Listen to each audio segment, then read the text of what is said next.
Ustedes están en la obligación de hacer comprender al pueblo de América Latina que entre nosotros no deben existir fronteras, porque la patria de la raza indohispana comienza desde las riberas del río Bravo y termina en el confín sur de la Tierra del Fuego.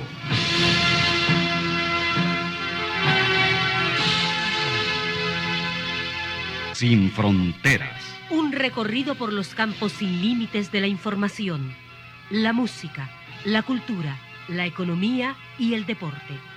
Los hechos y los hombres que todos los días construyen un mundo sin fronteras. Buenos días, bienvenidos y bienvenidas a Sin Fronteras. Son las 6 de la mañana con 28 minutos.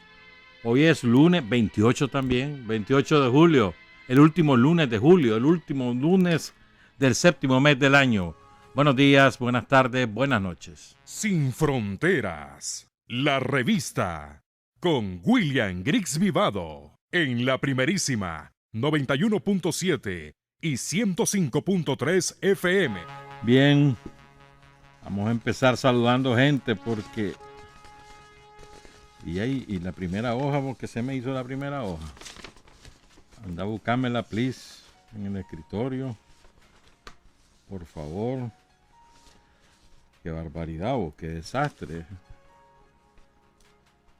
Pero mañana está de cumpleaños Oscar Vidal, uno de los más activos guerrilleros digitales que tiene el Frente Sandinista en Europa. Él reside en Zaragoza, su hija es quien nos saluda desde Zaragoza, en la República Independiente de Aragón, España, dominada por España.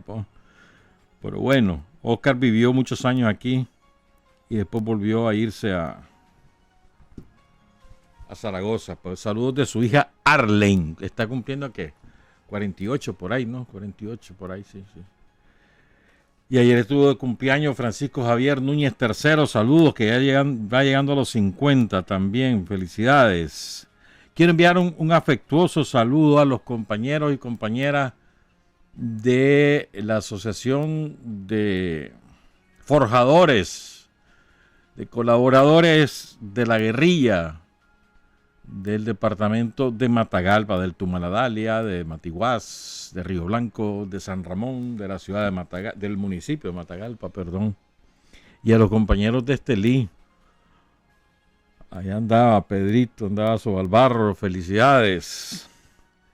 Bueno, es que se me perdió esa hoja y es importante porque este nombre, por aquí tengo ese nombre, sí lo voy a buscar. Porque falleció un compañero de los combatientes históricos de San Francisco del Norte. Su nombre era Abraham Espinosa. Fue un destacado combatiente en los años 80 y ayer hubo una multitud que lo acompañó. Muchas gracias, don Carlos José Hurtado, que lo acompañó a su última morada. Saludos a su familia y a los compañeros del Frente Sandinista y principalmente el sandinismo histórico en el municipio de San Francisco del Norte. Saludos también a la doctora Johanna Malespín, allá en Ciudad Darío. Qué mujer más amable, qué agradable. Muchas gracias por su atención, doctora. Y quiero también enviar un saludo hasta Suecia al compañero Francisco Chavarría, Pancho, Paco, que resistió durante todos los duros años del neoliberalismo en Suecia, manteniendo viva la solidaridad con Nicaragua, integrado a cuanto comité había, con Cuba, con Venezuela, con quien fuera. Saludos a Fran. Saludos también a Orlando Blandón. Lo estuvimos visitando. Saludos a su hija, saludos a su yerno, saludos a su esposa. Ahí va Orlando, resistiendo. A ver, Orlando, la próxima bailada, ¿cuándo es, verdad? Y les voy a poner un ejemplo. También saludos a Abilio Flores, muchas gracias a Abilio y a Marjín por su hospitalidad. y especialmente a don Filadelfo Díaz Ochoa. Él es hermano de Bernardino Díaz Ochoa. Miren lo que es el ejemplo, ¿verdad? Don Filadelfo acaba de cumplir 72 años. Hace 2 años se graduó, pongan cuidado, hace 2 años cuando tenía 70, se graduó de ingeniero forestal. Allí en la extensión universitaria que hay en Adalia, para que vean cómo es la cosa. Eso se llama ganas de superarse, de aprender, de no dejar de aprender a ninguna edad. Saludos entonces a todos los compañeros y a Marvin Arauz, el exalcalde de San Ramón, ahora Poder Supremo, ahí en el complejo judicial de el departamento de Matagalpa, más bien de la región, ¿verdad? Bueno, fíjate que ayer estaba leyendo a una periodista costeña, Greta Pais. Saludos a Greta. Greta se estaba quejando con razón de que ayer dice que venía en el vuelo de la costeña de Bilbao a Managua, pasó sobrevolando el vuelo, la Pipilacha, durante 45 minutos sin que nada le dijeran a los pasajeros. Los pasajeros con la angustia, ¿qué pasará? Nos vamos a caer, nos vamos a matar, que nadie les explicaba nada. Inventaron que había un avión averiado en la pista de aterrizaje, era mentira. Al final se supo que la Pipilacha había dañado el tren de aterrizaje. Nadie le pone orden a la costeña. La costeña ha hecho reales a costillas de los caribeños del norte, los caribeños del sur, pero reales, se han hecho millonarios los caballeros con los caribeños y nunca invierten un centavo en comprar nuevas naves. Esas naves las compraron usadas, están más bacanaleadas que el bacanal. No hay ninguna consideración a la seguridad y ni siquiera son amables muchas veces el personal administrativo con los pasajeros, las pasajeras caribeños. Tiene toda la razón Greta. Ojalá que le meta mano a Aviación Civil, que creo que depende del MTI, o yo no sé quién, pues, pero que alguien le meta mano a la costeña de una vez por todas. Vamos a sufrir una tragedia, desgraciadamente, ahí vas a ver. Y es responsabilidad de los propietarios de la costeña. Bueno. Son las 6 de la mañana con 38 minutos. Hace rato vengo pensando en esto y yo quería compartirlo con ustedes. Puede ser que sea una impresión errada, puede ser, pero creo que me apunta a demasiadas señales y evidencias en los últimos meses y por eso es que lo quiero compartir. A veces habemos compañeros que nos ocupamos más en lo que dicen o dejan de decir, en las cosas superficiales de la política, que en el fondo del asunto y en las cosas que nosotros hacemos. Están más pendientes de que si el contra tal hizo tal cosa o dijo tal cosa, o que se apareció en tal foto, o que si se peleó con no sé quién.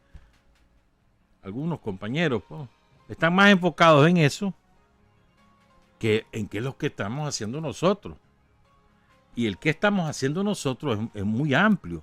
¿Qué está haciendo el gobierno? Que hay muchísimas cosas. Todos los días del mundo hay inauguraciones de nuevos proyectos en sus distintas expresiones, no solo el gobierno central, ¿verdad? Sino también los gobiernos locales. Pero hay, yo diría, decenas de proyectos que diarios se están inaugurando o se están reinaugurando o se están empezando. Ahí hay un filón de cosas de las que hablar. Esa es una. Te digo otra. Las cosas que hace la gente. O sea, que no necesariamente es desde el programa de gobierno.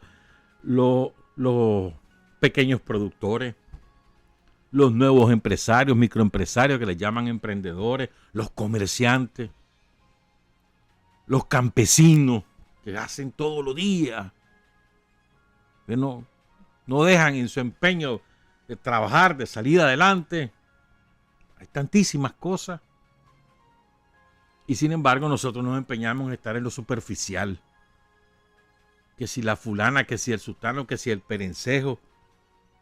¿Verdad? Y sobre todo en las cosas que hace el Frente Sandinista como partido, o las que debemos hacer, o las que quisiéramos hacer.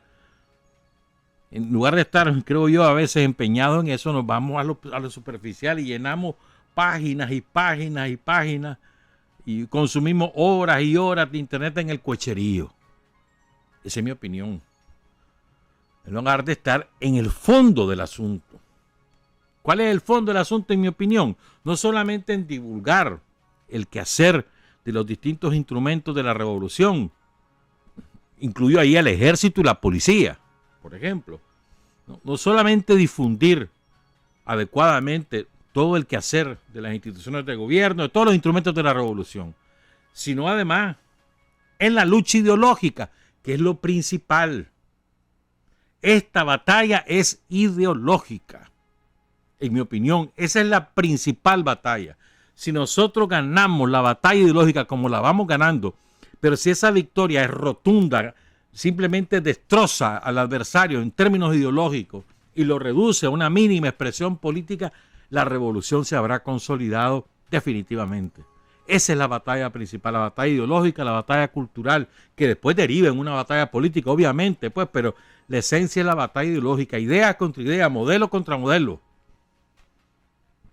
Y ser insistente con distintos ejemplos. Ya te digo, vos podés ocupar todos los ejemplos del quehacer de los instrumentos de la revolución para fortalecer las propuestas ideológicas, el modelo de sociedad que propone el Frente Sandinista, que realiza, que ejecuta el Frente Sandinista, ¿verdad? Como forma de ir ganando la batalla política. Pero no andarse en el cohecherío, pues. No nos fijemos en el cohecherío, en mi opinión, pues. Ahí me ofrezco disculpas si se sienten aludidos en lo personal, pero es que creo que a veces exageramos la cosa. Y a veces reproducimos innecesariamente nosotros mismos eventos que son absolutamente intrascendentes, que los hacen los contras y nosotros somos sus voceros. ¿Qué necesidad tenemos de hacer esas cosas? Ya están derrotados en términos militares. Superamos la fase militar del golpe. No ha terminado, obviamente terminará en las elecciones del año 2021. Ahí terminan. Cuando los derrotemos y los arrasemos. Ahí va a terminar. Pero mientras tanto que vamos a estar con el cohecherío ya diciendo lo que dijo fulano, lo que dijo sultano, lo que no sé qué, que no sé cuánto. Lo nuestro. Discutamos sobre lo nuestro. Cómo desarrollamos la batalla ideológica, cómo combatimos las ideas atrasadas en un sector de la sociedad. Cómo le recordamos que lo importante es la gente y no los individuos con reales. ¿Cómo hacemos? O sea, ¿cómo desarrollamos la lucha ideológica? Ese es un buen debate. Ahí hay múltiples ideas, a veces contrapuestas, hasta que lleguemos a un acuerdo entre todos, ¿verdad? Pero no estarnos enfocando pues en ese cohecherío que no tiene ningún sentido, ¿no? Creo yo, en mi opinión, ¿verdad? Y como parte de eso, a mí me parece que también es muy importante que apliquemos procedimientos mínimos. A veces el espontaneísmo es enemigo de los resultados, de la eficacia. El hacer las cosas, se nos ocurrió, lo hacemos, eso es enemigo de la eficacia. El gobierno planifica minuciosamente su trabajo a lo largo del año. Esa planificación está liderada por Rosario y la evalúa rigurosamente. Y eso lo tenemos que aplicar a todos los niveles, porque ¿qué? Eso te garantiza eficacia. Sin duda alguna, pues. Lo primero es, a ver, ¿qué objetivo? ¿Qué queremos hacer? ¿Qué queremos lograr en un periodo determinado? ¿Te fijas objetivos? Bueno, voy a inventar algo, ¿no? Queremos fortalecer la conciencia revolucionaria de la militancia y del pueblo en mi territorio. Vale, ok, ese es tu objetivo general. ¿Cómo lo vas a hacer? O bueno, y poder desprender otros objetivos pequeños de ahí, pero ese es tu general. Bueno, ¿cómo lo vas a hacer? ¿Qué cosas vas a hacer para lograr ese objetivo? Y lo pones. No basta eso tampoco. Tienes que ponerle un calendario. ¿Verdad? Es decir, ¿en qué periodo lo vas a hacer? ¿Qué resultados esperás? Hay que hacerlo. Pero además, tampoco basta ni trazarte objetivos, ni planificar actividades, ni calendarizarla, sino pones a quién se va a hacer cargo de cada cosa. Eso de andar haciendo a quien corresponde, hermano, no te da resultado, no da bola. De verdad. Voy a citar un ejemplo. Vamos a hacer un ejemplo, ¿no? Vamos a hacer un acto, bueno, a ver, en homenaje a un héroe de la revolución, ¿verdad? Bueno, ¿quién va a poner la mesa? ¿Quién va a traer la silla? ¿Quién va a invitar a la gente? ¿Quién va a poner el sonido? ¿Qué grupo musical va a... ¿Quién se va a hacer cargo de cada cosa? Es un ejemplo que estoy poniendo. Así tenemos que hacer en todo. Individualizar las responsabilidades para la ejecución de las tareas. Lo tenemos que hacer. Y después viene la evaluación, hermano, porque... Y lo vas evaluando en la marcha, no solamente hasta el final del periodo. No, espérate. Evaluemos a ver cómo vamos en el plan de trabajo. ¿Cómo va el objetivo? ¿Lo hemos logrado? No, entonces comienza la discusión ahí, entre todos los compañeros. ¿Verdad? Y ahí tenemos que ocupar el sano ejercicio de la crítica y la autocrítica, o al revés, de la autocrítica y de la crítica. Sano ejercicio, formador ejercicio, ¿verdad? Y forjador de conciencia también. Formador y forjador. Hombre, yo la fallé. Llegué tarde y no pude garantizar el sonido. Y alguien dice, no, el responsable fue lo que sea. Pero tenemos que hacer una evaluación rigurosa, sana, con señalamiento riguroso, estricto, fraternos también, pero riguroso. Es decir, no podemos andar con medias tintas, para decir lo que haya que decir. ¿Verdad? Entonces, en la planificación vos tenés que fijar tus objetivos, calendarizarlos, la manera, las actividades que vas a realizar para lograr esos objetivos, asignar responsabilidades individuales y en la evaluación también vas a discernir, a definir de quién es la responsabilidad que haya salido tal cosa mal o tal cosa bien y hacer también las consideraciones positivas. No basta tampoco estar solamente arrasando con quien se equivocó, sino también, bueno, reconozcamos, ¿no?, el trabajo del grupo tal, de no sé quién, un ejemplo, pues. Me parece importante eso también. Y recordemos, son responsabilidades individuales en ejecución de las tareas y dirección colectiva. Porque a veces te encontrás con que hay compañeros que porque son, o compañeras, porque son quienes están a cargo de un territorio o de un municipio o de un departamento o de un CLS ministerial o institucional, y entonces ya se creen la mamá de Tarzán y que su palabra es ley. Daniel Ortega solo hay uno en este país. Uno. Los demás no, hermanos. Tenemos que acudir a la dirección colectiva. A la discusión colectiva, decisiones colectivas, trabajo colectivo, un sentido de trabajo en equipo. Así debemos trabajar, porque eso te garantiza que vas a cometer la menor cantidad posible de errores y vas a tener el máximo posible de eficacia. Te lo garantiza el trabajo en equipo. El trabajo en equipo no significa que no se asignan responsabilidades individuales, no, pues. Vos te haces cargo de esto, pero todos trabajamos con el mismo objetivo. A veces hay compañeros que dicen, no, a mí me toca tal cosa, ya terminé. Y está viendo que el otro compañero se está mal matando en la tarea y no soy capaz de ayudarle. Y ahí cumplo mi tarea y al mismo tiempo ayudo a cumplir las otras tareas. Eso creo me parece que, a mí me parece, pues, eso también es muy importante. O sea, un sentido de trabajo en equipo, de hormiguita. De hormiguita. Sí, trabajar laboriosamente haciendo todas las cosas necesarias. Nada se hace espontáneamente. Si lo planificamos, si lo evaluamos, si asignamos tareas, si asignamos responsabilidades individuales, salimos mejor. Sobre todo en esta batalla. Batalla ideológica, batalla política, batalla cultural, batalla económica, batalla internacional. Cada batalla en lo que nos corresponde, sobre todo de aquí al 6 de noviembre del 2021, cuando tenemos que ganar por aplastante mayoría las elecciones. Hasta entonces no tenemos derecho a dormirnos en los laureles. El peor error que uno puede cometer en cualquier tipo de batalla es subestimar a tu adversario o a tu enemigo, en este caso, tu enemigo de clase, tu enemigo político, tu enemigo ideológico. Es el peor error que podemos cometer. No podemos subestimar a nadie. No podemos. No debemos, además. Sería faltar a nuestro deber revolucionario, creo yo, el subestimar. Vos no podés subestimar, tenés que considerar siempre los escenarios más difíciles y trabajar sobre esos escenarios para garantizar la victoria. Trabajo ideológico más trabajo ideológico más trabajo ideológico. Eso te va a dar resultados políticos. Quiero hablar un poquito más sobre eso, pero espérenme. Y yo creo que una última cosa que quería señalar sobre esto, y es que nosotros, cada uno de nosotros, por muy pequeña que sea, ya lo hemos dicho otras veces, pues apoyado en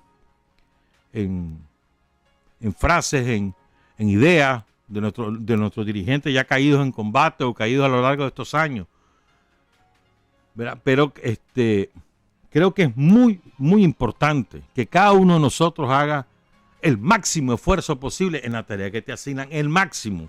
Así sea que vos creas que, chocha, a mí me dejaron solo ponerla así, bueno, la vas a poner, hermano, ordenadita, cuadriculada, milimetrada, distancia de una con otra, para atrás, para adelante, a los lados, a la izquierda, a la derecha. Linda va a quedar. Que todo el mundo cuando diga que es bonito, que está ordenado el auditorio, esa fue tu tarea. Un ejemplo, ¿no? Un ejemplo. O bueno, a vos te tocó poner los lazos, darle viaje, pues, pero van a ser los lazos más lindos que han visto los compañeros, las compañeras. O sea, hacerlo con ganas, con esmero, con dedicación, como que si con eso se nos jugara la vida. A veces te encontramos que de gano solamente porque no les tocó la parte más bonita de tal vez ser maestro de ceremonia o recibir a los compañeros, lo que sea, pues. La que te toque, hermano. Con amor, con dedicación. Porque recordemos que la obra revolucionaria es colectiva. Esto no es de individuo. El mismo Daniel siempre lo ha dicho, pues el Frente Sandinista. Y el Frente Sandinista somos un montón. Montones. Medio millón, 1 millón, yo no sé cuánto. Somos montones. Los que estamos vivos y los que no están con nosotros, pero que también permanecen con su ejemplo, con sus ideas. Somos montones. Entonces la obra de la revolución es una obra colectiva. La suma de los esfuerzos individuales, sí, pero es una obra colectiva. Como yo creo que ocurre en casi todos los procesos de la sociedad, pues no puedo decir absolutamente todo, pero en casi todo sí. Esta misma radio, ustedes me están escuchando por la radio ahorita, pero cuánto esfuerzo de por medio hay. Los compañeros técnicos de aquí, los del transmisor, los que hacen el mantenimiento preventivo, los que nos ayudan a mantener limpio esto. Es decir, todo es un sentido colectivo siempre. Y la revolución no es la excepción, como todo proceso social. Y fíjense, hay algunas frases que son extraordinarias. El zorro, vamos a hablar de Filemón el otro miércoles. Yo había dicho que hoy, pero vamos a hablar el otro miércoles. Porque vamos a evacuar algunas cosas que son importantes. Carlos Fonseca, o el zorro dice que Carlos Fonseca les decía una y otra vez en la montaña esta frase que les voy a leer.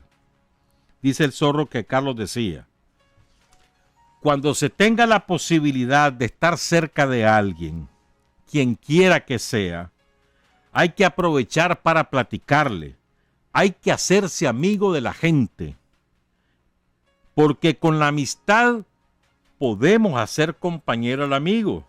Y después que el amigo se vuelva compañero, lo podemos convertir en un hermano de lucha.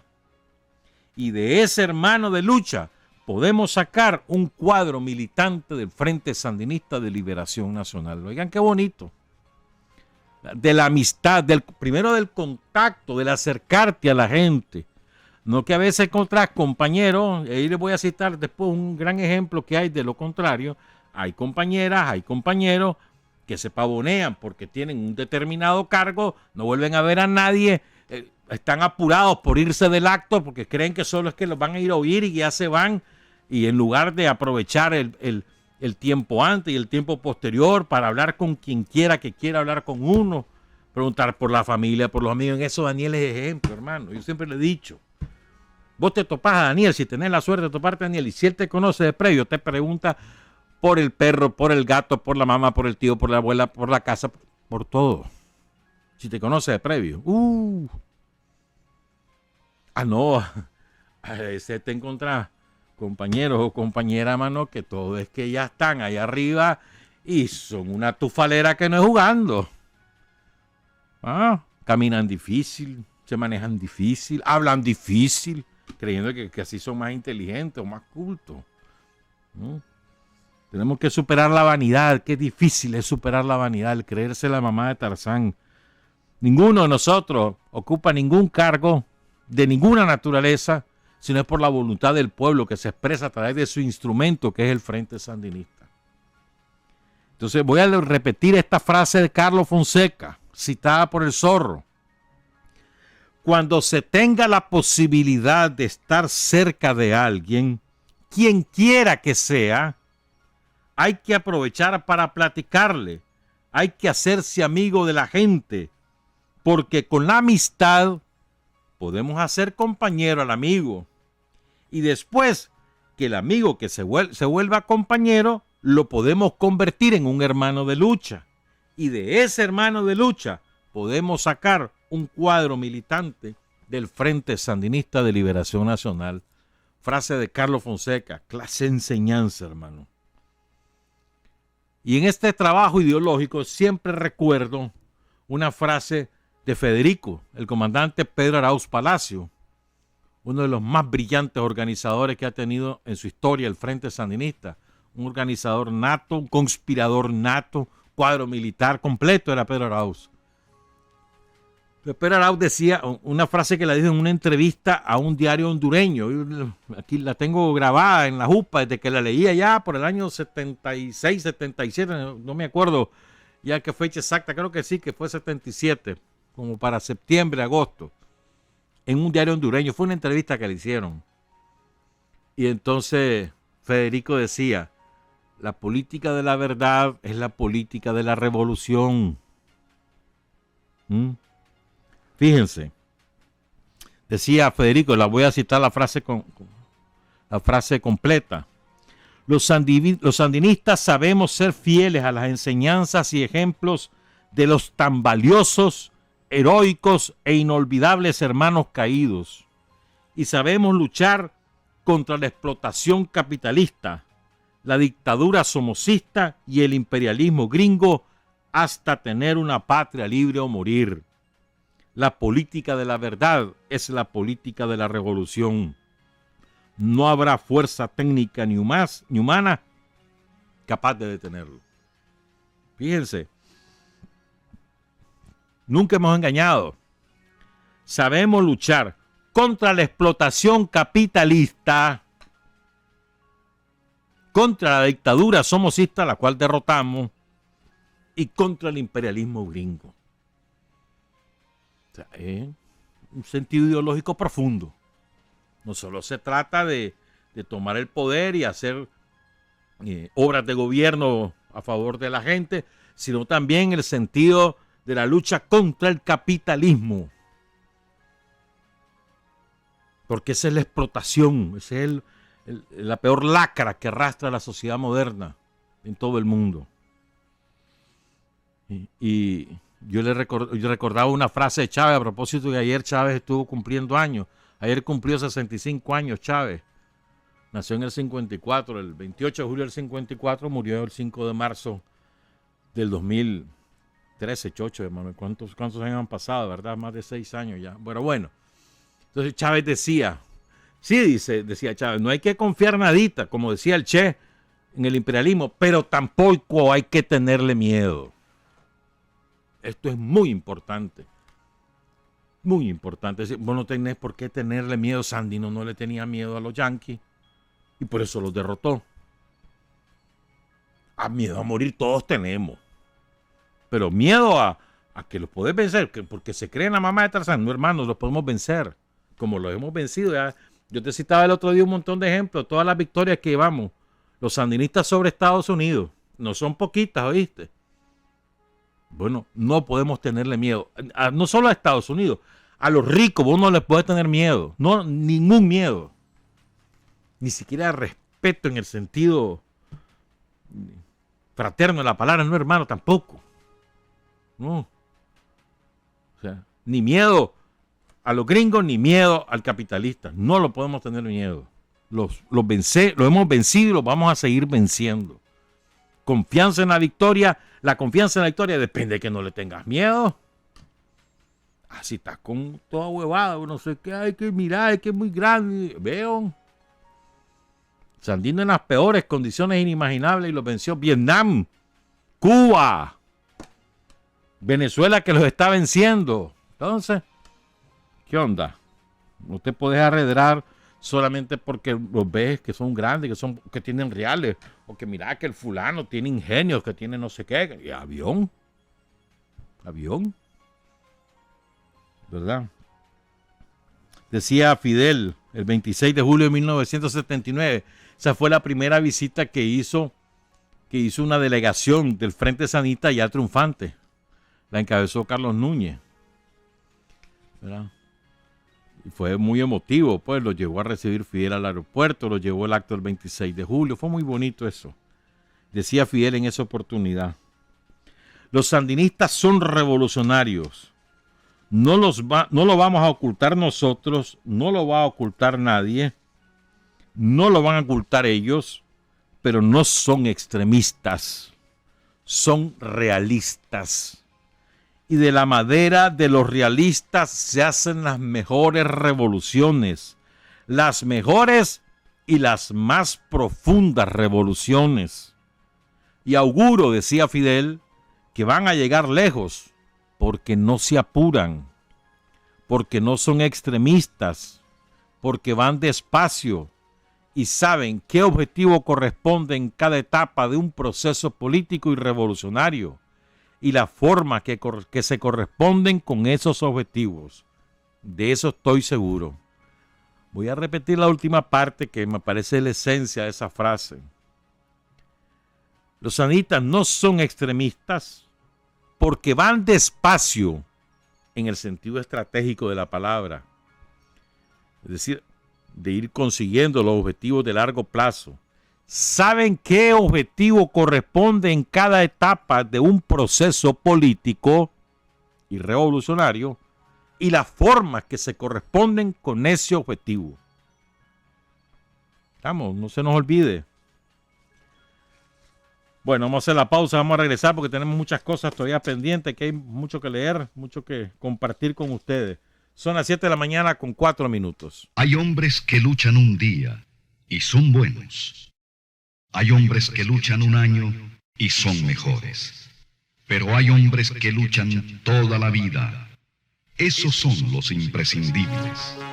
Son las 7 de la mañana con 7 minutos. Quiero agradecer, esta carta me la mandaron a principios de julio y ustedes saben que no ha habido oportunidad. Pues quiero agradecer al compañero Silvio Herrera Mendieta, que desde Diriambas nos mandó esta carta para explicar por qué René Núñez no fue incluido en la lista de compañeros prisioneros que debían ser liberados por el comando Juan José Quesada en la Operación Diciembre Victorioso del 27 de diciembre de 1974. No es que el nombre sí le llegó al cardenal, después cardenal Obando, y que él no lo quiso incluir. No fue así, de acuerdo a la versión que nos ofrece Silvio Herrera. Yo había conocido esta versión también de hace tiempo, pues. Dice, tuve la oportunidad de compartir la misma celda en la Oficina de Seguridad de Somoza en los meses de enero, febrero y marzo de 1975 con René Núñez. En los pocos espacios de tiempo y en medio de las interminables noches de tortura física y psicológica, logró contarme cómo fue su captura y la razón por la cual él no fue incluido en el listado de los que viajaron a Cuba en esa oportunidad. previo a la acción del comando Juan José Quesada para distraer al enemigo, se realizó en Matagalpa un recupere a un banco, provocando una represión en contra de sindicatos, estudiantes y a una buena cantidad de productores colaboradores del FSLN. Recuerdo a algunos de ellos como Elíasar Herrera, Daniel Núñez, presidente de la UNAC, también estaba Jaime Cuadra, los hermanos Núñez, que después lo menciona, Juan Díaz, de unos 50 años, entre otros. Juan Díaz estuvo un tiempo dentro de la misma celda con nosotros. Debido a esta fuerte represión, René Núñez, con seudónimo Abel, que estaba coordinando, era el responsable del FSL en Matagalpa, debió regresar o dirigirse a la ciudad de León el 28 de diciembre de ese año. Es decir, estaba ocupada la casa de Chema Castillo cuando René Núñez sale de León rumbo a Matagalpa, y ahí es donde en un retén de la policía a la entrada de León, de la policía de la Guardia Nacional, entra la guardia al autobús, él va armado, René va armado, con una pistola, con permiso de portación, ¿verdad? Y ahí lo captura pues la Guardia Nacional, ¿verdad? Dice que que todavía no lo habían reconocido, pero que lo iban a dejar ir, pero cuando estaba sentado esperando en una banca, ahí en el cuartel de la Guardia, lo reconoció un esbirro de cuando era un dirigente estudiantil y decidieron trasladarlo a Managua. En esos precisos instantes de los días que duraron las acciones y las negociaciones entre el comando sandinista y Somoza, que son tensas y rápidas, a él lo mandan a afeitar como señal de que va liberado. Pero los esbirros somocistas se dan cuenta inmediatamente que el nombre del listado proporcionado por el comando Juan José Quesada es el del productor Daniel Núñez y no el de Santo René Núñez. El FSLN no sabía de su captura. Mientras me tocó estar en la misma celda con René, le pude observar su adicción al cigarrillo a pesar de tener una vieja cicatriz por la extracción de un pulmón que lo afectaría a su salud posteriormente, dice Silvio Herrera Mendieta. Muchas gracias, compañero, por su testimonio. También quería contar esto que nos dice Andrés Avelino Mendoza Narváez, que vive en el barrio Motastepe, en el norte de Ciudad Sandino, secretario político de ese barrio, ¿verdad? Y Reina, quiere hablar él de su hermana Reina Mendoza Narváez. Un día como hoy, el 18 de mayo de 1979, su hermano Juan Francisco Mendoza Narváez, conocido socialmente como Chicato, que estaba organizado en el Frente Sandinista, salió con un grupo de compañeros al Ceibón de San Judas a recuperar los mejores vehículos para hacer un recorrido por todas las calles del barrio con banderas roja y negra. 18 de mayo de 1979. Todos armados. El recorrido inició a las 2 de la tarde y en ese recorrido se encontraron con la Guardia Somocista. Eso fue del Ceibón, una cuadra al lago. En ese momento se da el combate de frente contra la Guardia Somocista. Cuando se está dando el enfrentamiento, se cruza un perro, donde va dejando sangre y se metió a una casa. La guardia siguió la sangre. En esa casa estaban dos compañeros y la guardia los saca de la casa y a los dos los asesinaron. Por parte de los combatientes, solo uno salió herido de nombre Noel Salina, conocido socialmente como Montatoro, y posteriormente este compañero cayó en el Quilocho junto a otros compañeros. 18 de mayo de 1979. Mi hermano Juan Francisco Mendoza Narváez es capturado junto con 7 compañeros en el lugar de la iglesia católica una cuadra arriba. Allí estaban comiendo cuando la guardia montó un cerco en toda la manzana, de donde fueron sacados y subidos a los camiones, y nunca nos dimos cuenta dónde los asesinaron. Esa fecha fue el 5 de junio de 1979 y hasta hoy nunca aparecieron. 40 años desaparecidos. Honor y gloria a nuestros héroes y mártires por la liberación de nuestro pueblo. Esto ocurrió, repito, la captura y desaparición de estos compañeros el 5 de junio de 1979. Muchas gracias, Andrés Avelino. Y quiero leer una parte que es muy bonita. ¿Quién sabe quién lo escribió? Porque esto es de la época, pues, quizás del 80, probablemente 1980. Es dedicado a un héroe de la revolución de los que poco lo recordamos. el compañero Ricardo Su. Esto me lo trajo personalmente su hermano. Oigan qué bonito esto. Dice, a los compañeros que se acuerdan de aquel muchacho morenito, de ojos achinados, labios gruesos, vistiendo siempre de ropas oscuras para pasar desapercibido ante los ojos del enemigo. Al hermano Ricardo, que hizo su seminario en la guerrilla urbana, que comulgó con nosotros las horas más amargas del fin de la dictadura, que impregnó su espíritu fraterno y seguro en la victoria sandinista, aquel muchacho que apenas tenía 19 años de edad. A nuestros barrios 1000 veces heroicos del sector oriental, que escucharon sus gritos en las esquinas, o lo vieron encender una fogata, o realizar una pinta con pintura de spray roja y negra, en esta hora de la victoria se hace necesario traerlo a la memoria. Las consignas de antaño recobran fortaleza en nuestras gargantas complacidas. Todos contra la dictadura tienen ahora su todos contra la reacción. El aviso a las orejas se los hacemos ahora a los incrédulos. O se van o los sacamos. El pueblo unido jamás será vencido. El pueblo organizado jamás será engañado. Únete, pueblo, ahora para los centros de producción, para consolidar nuestra revolución, para impulsar la alfabetización y para hacer posible esa patria nueva y liberada que soñó el compañero, compartiendo el anhelo de los demás mártires revolucionarios. Recordar a Ricardo es recordar a los movimientos juveniles cristianos de carácter revolucionario, plenamente identificados con las aspiraciones de todo el pueblo, las obras de teatro, los sociodramas, los actos culturales, las reuniones de los sábados y los lunes en la iglesia o en las casas del barrio, las rifas, los retiros o círculos de estudio fuera de Managua con compañeros de la juventud revolucionaria, la transición de nuestras reflexiones cristianas a reflexiones sociopolíticas sin arrancar valor alguno a nuestro origen, las misas y los mítines, nuestro periodiquito El Camino y los comunicados del Frente, las convivencias o encuentros a nivel pastoral juvenil, donde por primera vez en muchos años la llama de la protesta y la agitación se hace grande. Parece entonces 1976, o sea que el compañero tenía 16 años. Toda aquella timidez que envolvía al compañero había evolucionado 3 años para forjar a Ricardo el carácter inalienable de su decisión proletaria y revolucionaria. Tomando en cuenta que aquel espíritu fraterno muy propio de él lo llevó hasta aspirar al sacerdocio franciscano, actitud que desistió para adherirse a la acción comunitaria como explicitación de su fe cristiana más sedienta de justicia que de libertad. La calidad de hombres revolucionarios como él solamente se encarnan en el desprendimiento material de aquellas desviaciones pequeñoburguesas que él mucho señalaba, la ropa, el calzado, la comida, su hogar, aquellas satisfacciones personales y egoístas que alteraban el curso del compromiso con el destino histórico del pueblo.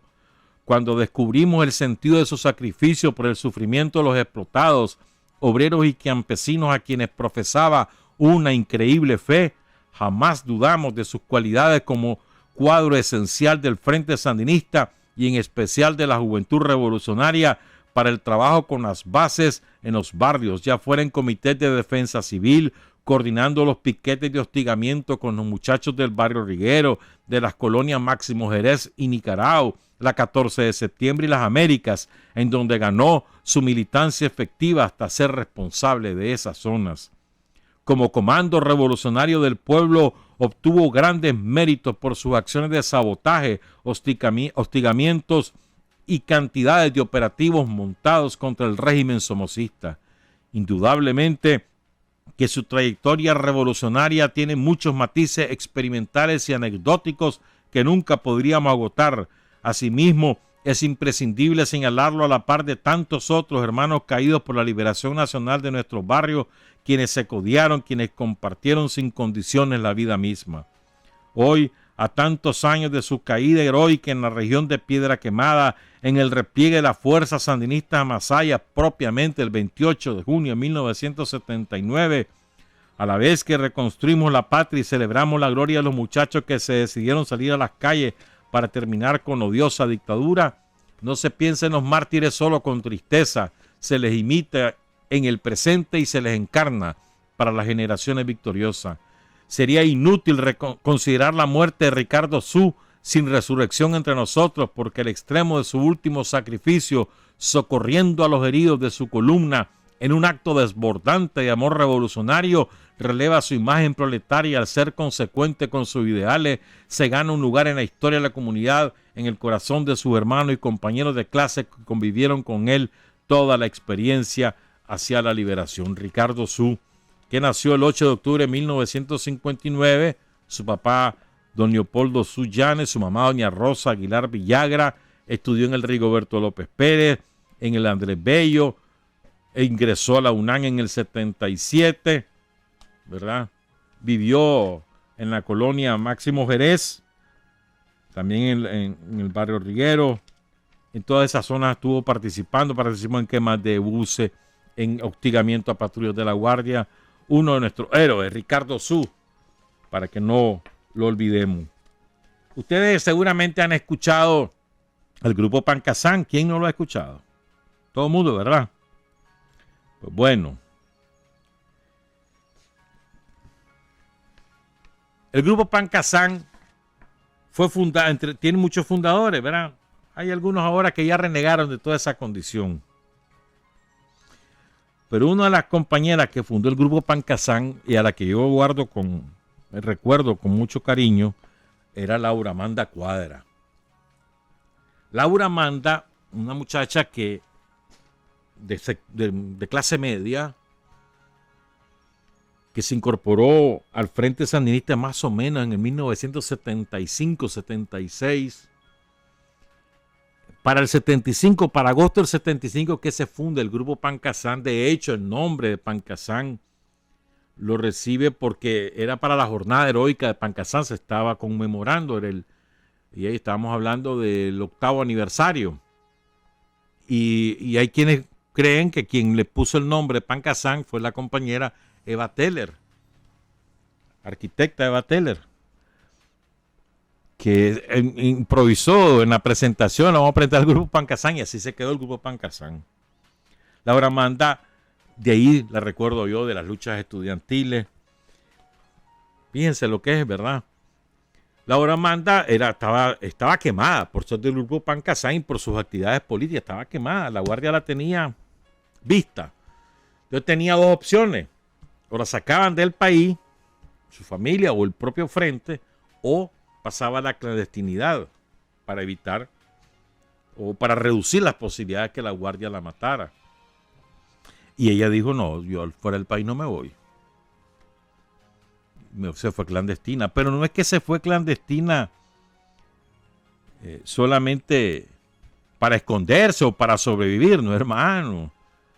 La Laura Amanda se dedicó al entrenamiento militar y se volvió una jefe guerrillera natural en el lado de Chinandega, y ahí también organizando sindicatos de obreros agrícolas.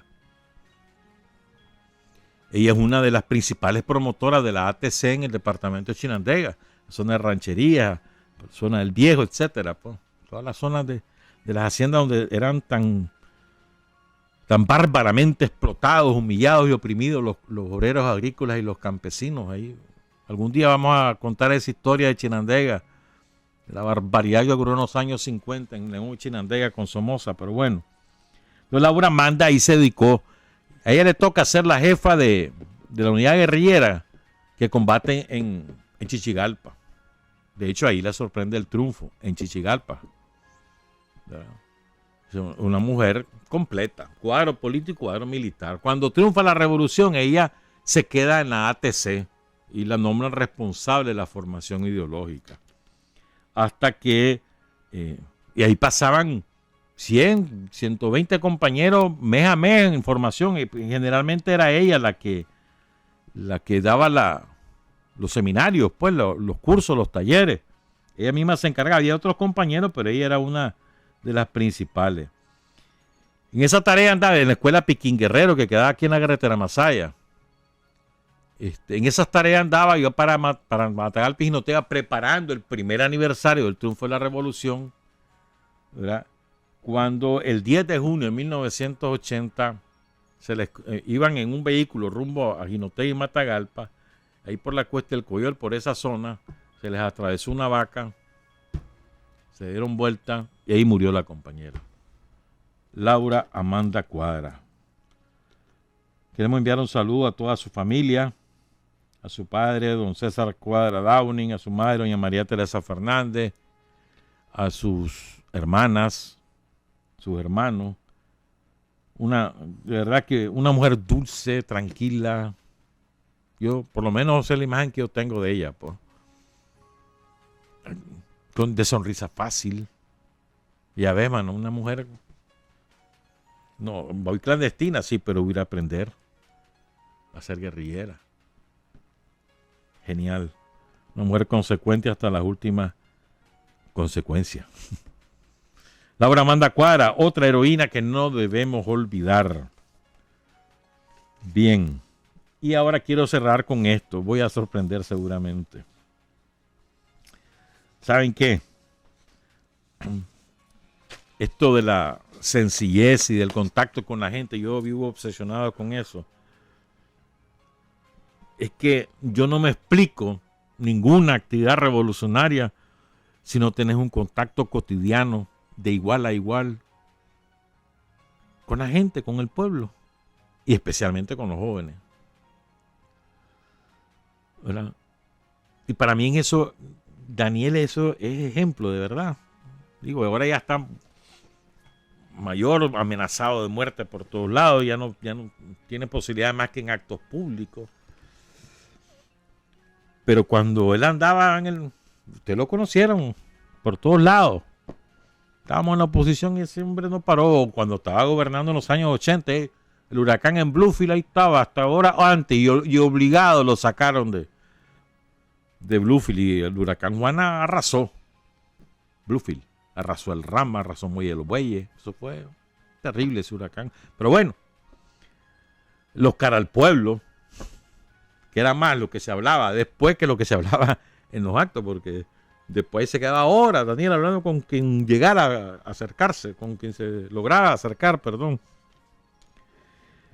Pero fíjense cómo esto tiene una raíz, o sea, que no es de ahora esto es un comportamiento de todos los líderes revolucionarios de la historia, de todos. Empezando por el más grande de los grandes, que es Lenin. Fíjense. Vladimir Ilich Lenin, satanizado por la burguesía, por los yanquis. Ese hombre, chiquitín, dirigió a un partido pequeño en número, igual que el Frente aquí, pequeñito en número, encabeza ese partido y dirige la toma del poder en el año 1917, que da inicio a la Revolución de Octubre, a la Revolución Soviética. Fundó un nuevo país, la Unión de Repúblicas Socialistas Soviéticas. Unió a decenas de pueblos y naciones bajo una sola bandera. Derrotó ese país, años después, no fue él, años después derrotó a la peor plaga que ha asolado la humanidad en los últimos 150 años, Hitler. Ese país que fundó Lenin. O sea, para que tengan una idea de la envergadura de lo que eso significaba, pues el país más grande en extensión territorial del mundo, era con una enorme cantidad de tierras cultivables, con un analfabetismo brutal, como del 90%, absolutamente explotado, asediado por las burguesías que querían atrapar ese país para desarrollar sus negocios, las burguesías europeas, la alemana, la francesa, todas las burguesías europeas, la británica. Pues ese hombre encabeza esa revolución y su fama se extiende por todo el mundo. Y siempre digo esto, pero es que es verdad. Y en esa época no había ni teléfono siquiera. O estaba empezando el teléfono. Telegrama era. Y sin embargo su fama fue mundial. O sea, en América Latina se hablaba de Lenin, en China, en cualquier lado del mundo se hablaba de Lenin, con gran admiración. O sea, Lenin yo adquirí una estatura universal de admiración de los pueblos, pues. Claro, las burguesías se ocupaban de ocultarlo, pues aquí en Nicaragua también. pero era, o sea, les digo esto para que entiendan lo que voy a leer. O sea, un hombre de estatura universal, líder de una revolución, de la primera revolución socialista del mundo, ¿verdad? Es cierto, había ocurrido la Revolución Mexicana, pero no tuvo un carácter socialista y fue además después traicionada, pero bueno. En cambio, la Revolución de Octubre, triunfante, rampante, progresó al nivel de colocarse en términos de potencia al mismo nivel de Estados Unidos. Pero bueno, otro día contamos otra historia. Entonces, había una compañera revolucionaria alemana, contemporánea de otra gran revolucionaria, Rosa Luxemburg, que se llamaba Clara Zetkin. Clara es la precursora del feminismo revolucionario, el feminismo comunista. Ella es la de la idea del 8 de marzo. Mayor que Lenin, le va como 17 años, algo así, a Lenin, mucho mayor que Lenin. Y tenían una relación política muy estrecha, desde el año 1907 que se conocieron, muy estrecha. Ella escribió un librito, pero muy bonito, se los recomiendo, donde describe a Lenin como persona. Y además, o sea, cuenta conversaciones personales de ella con Lenin, y habla de criterios políticos, etcétera, de distintas fases de la lucha. Muy bonito, ese libro muy bonito. Lo releí y me encontré alguna frase que dije, esta la voy a compartir con los compañeros y las compañeras en Sin Fronteras. Está escrito en enero de 1925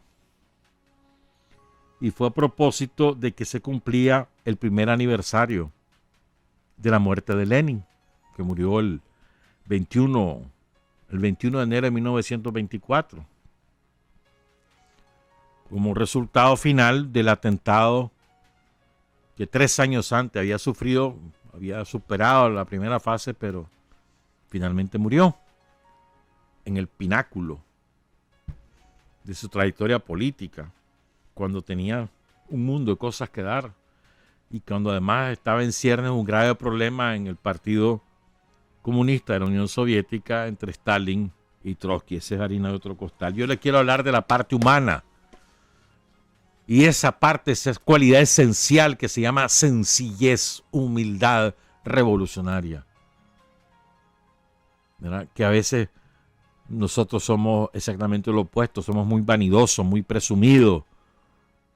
Nos creemos la mamá de Tarzán, los reyes de la fiesta, y ignoramos a la gente. Lenin era exactamente lo opuesto. Dicho por Clara, repito, una mujer bastante mayor que Lenin, murió muchos años después. Clara murió creo que en el 37, si mal no recuerdo. Muchos años después. O sea, estamos hablando de casi 14 años después. No, en el 33 murió Clara Zetkin, en el 33. Pero bueno, voy a leer o sea, estamos hablando de 9 años después de la muerte, 10 años después, 9 años después que murió Lenin, muere Clara Zetkin. Repito, fundadora del feminismo revolucionario, ella y Rosa Luxemburg. Alemana, revolucionaria alemana. Entonces ella, el último párrafo, de eso, ella dice que escribía el libro porque dice, como un deber hacia quien por la teoría y por el hecho nos enseñó cómo la voluntad revolucionaria puede moldear conscientemente los fenómenos necesarios y preparados para la historia. La voluntad revolucionaria, o sea, si vos tenés voluntad de cambio, podés moldear los acontecimientos a la medida de esa voluntad y esos objetivos. No es asunto de que eso está predestinado. Dice, como un deber hacia aquellos a quienes se consagraban su amor y sus actos, hacia los proletarios, los creadores, los explotados, los esclavos del mundo entero, a quienes su corazón abrazaba, compartiendo sus dolores y en quienes su idea indomable veía a los luchadores revolucionarios, los constructores de un nuevo y más alto orden social. Por esa razón ella escribió el libro. Y el último párrafo de ese libro dice, es el primer año del proletariado revolucionario sin Lenin. Este año ha venido a comprobar la firmeza de su obra, la descollante genialidad del guía y del maestro. Nos has hecho sentir cuán grande y cuán insustituible es la pérdida sufrida. Los cañonazos sordos anuncian la hora sombría en que hoy, hace un año, cerró para siempre aquellos ojos que sabían mirar tan lejos y tan hondo. Veo en tristeza hacia la tumba de Lenin. Su duelo es mi duelo, es el duelo de millones de seres. Pero del dolor reavivado se alza con fuerza arrolladora el recuerdo que es una realidad ante la que el presente angustioso se derrumba. Me parece estar escuchando cada palabra de Lenin pronunciada ante mí. Me parece estar viendo todos los gestos de su cara. Miles de banderas se inclinan hacia su tumba o ante su tumba. Son banderas teñidas con la sangre de las luchas revolucionarias. Miles de coronas de laurel se depositan sobre ella. Todo es poco. Entonces ahora les voy a leer 3 frasecitas de Lenin, extraídas de aquí. Después les voy a contar cómo era la sencillez de Lenin. Para todos estos que nos creemos la mamá de Tarzán, que somos doctores en vanidad. Dice, oigan estas frases de Lenin, que no son de ninguno de sus libros de Estado de la Revolución, o El Quehacer, o las tesis de abril. No. Oigan. Esto es para nosotros, todos los que estamos ya en la siguiente generación, ¿verdad? No hay duda que ya somos viejos. Nos contentaremos con seguir siendo jóvenes por ahora en la revolución y conseguir marchar en la vanguardia revolucionaria. Qué linda esta frase. Querámoslo o no, la mayoría de los viejos resultan culturalmente sacrificados, desheredados. Vean qué linda. Voy a leer esta frase. Nos contentaremos con seguir siendo jóvenes por ahora en la revolución y conseguir marchar en la vanguardia revolucionaria. A eso que nos llaman viejos. Otra frase. En política no interesan las intenciones sino los efectos. En política no interesan las intenciones sino los efectos, los resultados. Y entonces él cita un proverbio alemán. Yo no recordaba que se trata de un proverbio alemán. Dice, no hay un proverbio alemán que dice que el camino del infierno está empedrado de buenas intenciones. O algo parecido, dice Lenin. Aclara Zetkin. Recuerden, podés tener las mejores intenciones del mundo. Lo que importa es en qué resultó lo que hiciste. Si eso resultó un desastre, hermanito, de nada te sirvieron las intenciones, ni justifiques nada. Porque de buenas intenciones está empedrado el camino hacia el infierno. De Lenin. Oigan esta otra. Todavía estamos nosotros aquí. ¿O es que cree usted que hemos hecho la revolución sin aprender nada de ella? Nosotros no podemos soñar ni hacer poesía. Tenemos que contemplar la situación económica y política del mundo con mirada fría, muy fría, si queremos dar la batalla a la burguesía y vencer. Y queremos vencer. Tenemos necesariamente que vencer. Primero, hemos hecho la revolución y hemos aprendido de ella. Mira, qué interesante. No podemos andar soñando. Tenemos que ver con mirada fría la situación económica del mundo y política del mundo. Si queremos vencer y necesitamos vencer a la burguesía. ¿Tienen o no tienen vigencia esas palabras en el mundo actual, en nuestra realidad y en la realidad de las revoluciones mundiales? ¿Querés vencer a la burguesía? Tenés que mirar, analizar la situación económica y política mundial con frialdad, con objetividad, con equilibrio. Ahora voy a hablar a leerle la parte de lo que era, cómo era Lenin, mano. Es salvaje. Bueno, por lo menos para mí me parece salvaje, ¿verdad? Ojalá compartan el criterio. Dice Clara Ceci en ese libro: la conjunción armónica de la grandeza del guía y de la del hombre acuñaba la figura de Lenin y le ha atesorado para siempre en el gran corazón del proletariado mundial, para decirlo con las palabras que Marx ensalzaba la gloria de los luchadores de la Comuna de París.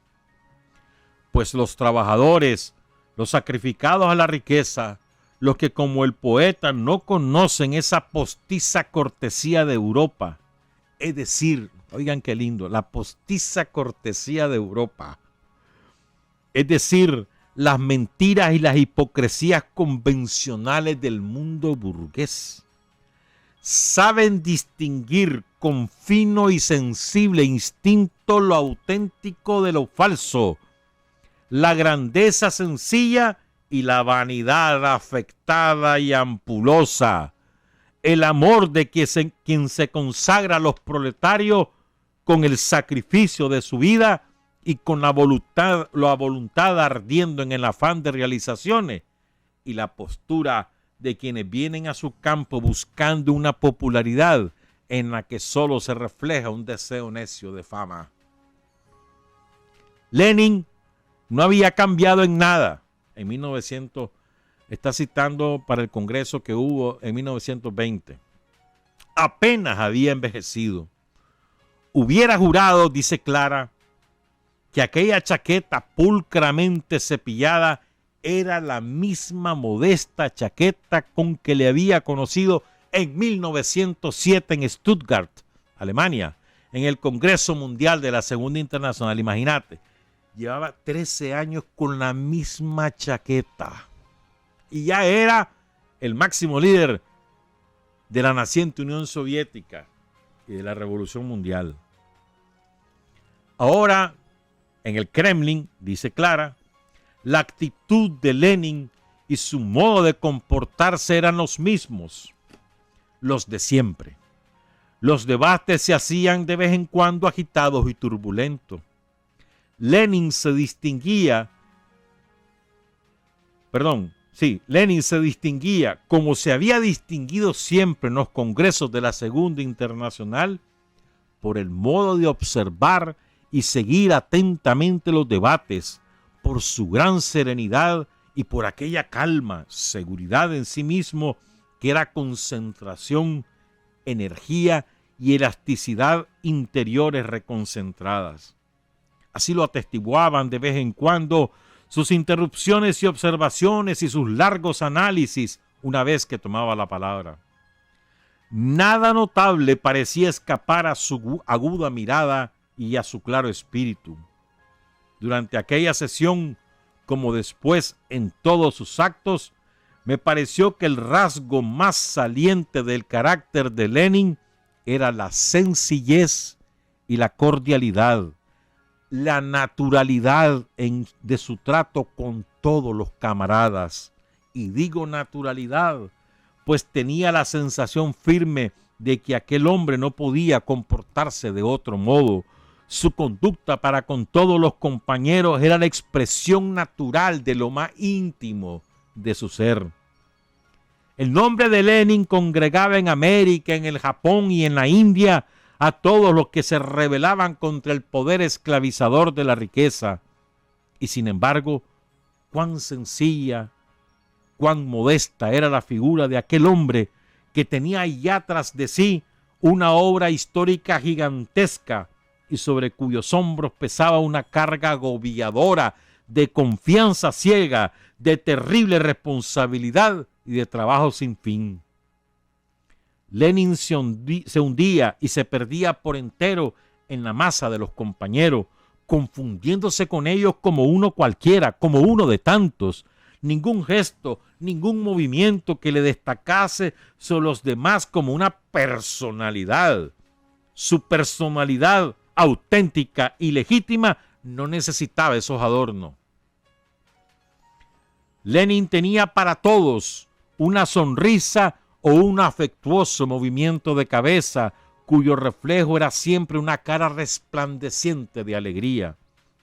Durante los debates eran frecuentes los cambios de impresiones en voz baja con compañeros dirigentes. En los descansos caían sobre Lenin verdaderas avalanchas. Compañeros de ambos sexos de Moscú, de San Petersburgo, de los más diversos centros, jóvenes, muchos jóvenes le cercaban. Los ruegos, las preguntas, las proposiciones zumbaban como un verdadero enjambre. La paciencia de Lenin para escuchar y contestar era inagotable, verdaderamente maravillosa. No había cuidado de partido ni dolor personal que no encontrasen en él un oído alerta y un consejo afectuoso. Pero lo más hermoso de todo era su modo de tratar a los jóvenes. Hablaba con ellos como un compañero más, libre de toda pedantería escolástica, o sea, de esos catedráticos, sin pensar nunca ni por asomo que la edad fuese por sí sola una virtud insuperable. Lenin se movía entre los jóvenes como un igual entre iguales, unido a ellos por todas las fibras de su corazón. En él no había ni rastro de hombre de mando. Su autoridad dentro del partido era la de un padre ideal a cuya superioridad se sometía todo el mundo, con la conciencia de que aquel hombre sabía comprender y ser comprendido. Respirando aquella atmósfera que rodeaba a Lenin, yo no podía dejar de pensar con amargura en la estirada y pomposa grandeza de los jefes venerables de la burguesía alemana, y no digamos el repugnante arribismo de algunos que se desviven en acechar con excelentísimo señor presidente de la República, y todos los gestos de la burguesía, copiando de ella hasta el modo de escupir y carraspear de algunos renegados, porque en aquella época se llamaban los socialdemócratas, copiando de ella, repito, hasta el modo de escupir y carraspear, arribismo que olvida todo el orgullo del papel histórico del proletariado y hasta toda la dignidad humana. Y oigan, finalmente esta parte, cuantas veces venía a visitarme Lenin, era un día de fiesta para toda la casa. Desde los soldados rojos que montaban la guardia a la entrada hasta la chica de la cocina, y no digamos a las delegadas del cercano y del lejano oriente de la naciente Unión Soviética, alojadas conmigo en aquella espaciosa villa que la revolución había convertido de propiedad de un rico fabricante en propiedad del municipio de Moscú. Ha llegado Vladimir Ilich. La noticia corría de boca en boca. Todo el mundo se ponía al acecho y corría hacia el vestíbulo o hacia la puerta de la calle para saludar a Lenin y decirle adiós con el brazo. Y las caras se transfiguraban de alegría cuando él pasaba por delante de todos, saludándolos con su cordial sonrisa y dirigiendo un par de palabras a unos y a otros. Y todo sin que, de un lado, se notase ni el más leve asomo de rebajamiento, y mucho menos de sumisión lacayuna, ni de desdén o efectismo de la otra parte. Los soldados rojos, los obreros y los empleados, los delegados venidos al Congreso desde Pérsia, que están envueltos en sus vestidos legendarios, todos amaban a Lenin como a uno de los suyos, y él se sentía también como uno de ellos. Les unía un sentimiento de entrañable fraternidad, como a hijos de la misma madre. A mí solo me recuerda a Daniel, pues. Esas son las características. Lenin hace casi 100 años, casi 100 años, el más gran líder de la Revolución Mundial, vilipendiado, estigmatizado, calumniado por la burguesía del imperialismo, de manera que cuando uno habla de Lenin en Nicaragua, te dicen, y estoy seguro que hay muchos que lo están pensando ahorita, mira, oye, ese hablando de un troglodita, dinosaurio, el más grande de lo grande, que no solo predicó la teoría, construyó teoría, sino que hizo la revolución, la más grande de toda la historia. Solo termino resumiendo con esta característica de lo que debe ser un líder, o por qué alguien es un líder. Primero, por su manera de ser. Segundo, porque la gente lo respeta por sus conocimientos, sus sentimientos y su experiencia. Lo quieren, lo respetan. Tercero, porque la gente le cree, y le cree porque no miente y porque cumple lo que promete. La política de la verdad es la política de la revolución, decía Federico. Cuarto, la gente lo imita, lo sigue, ¿verdad? Porque predica con el ejemplo. Y quinto, también la gente le teme, porque saben que el líder es implacable con quienes se burocratizan, es decir, con quienes se sienten la mamá de Tarzán y se distancian del pueblo, con quienes se envanecen, son más vanidosos que la vanidad misma, o quienes abandonan la lucha, o con quienes traicionan. Con eso, el líder siempre es implacable. Trabajar, avanzar, combatir y vencer, patria y libertad. Revolución es sentido del momento histórico. Es cambiar todo lo que debe ser cambiado. Es igualdad y libertad plenas. Es ser tratado y tratar a los demás como seres humanos. Es emanciparnos por nosotros mismos y con nuestros propios esfuerzos. Es desafiar poderosas fuerzas dominantes dentro y fuera del ámbito social y nacional. Es defender valores en los que se cree, al precio de cualquier sacrificio. Es modestia, desinterés, altruismo, solidaridad y heroísmo. Es no mentir jamás ni violar principios éticos. Es convicción profunda de que no existe fuerza en el mundo capaz de aplastar la fuerza de la verdad y las ideas. Revolución es unidad, es independencia, es luchar por nuestros sueños de justicia para Cuba y para el mundo, que es la base de nuestro patriotismo, nuestro socialismo y nuestro internacionalismo.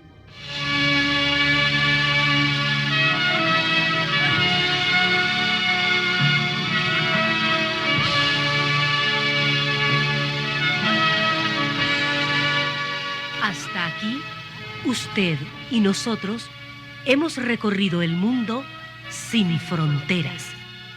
Los hechos que los hombres producen transformando su realidad.